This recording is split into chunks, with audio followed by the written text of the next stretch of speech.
النواب من داخل المجلس يدافعون عن البراك وشخير. اعطوني التقرير.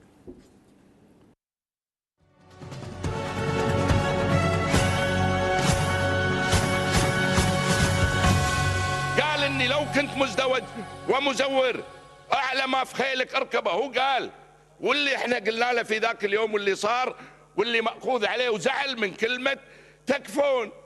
يتكفون هو قاعد يقولها، ما وصل المجلس الا بكلمة تكفون. شو اللي يزعل؟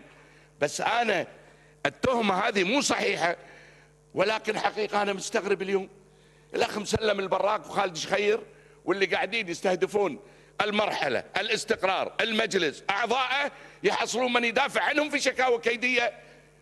هنيئا لهم اليوم ان حصلوا من يدافع عنهم في هذا المجلس.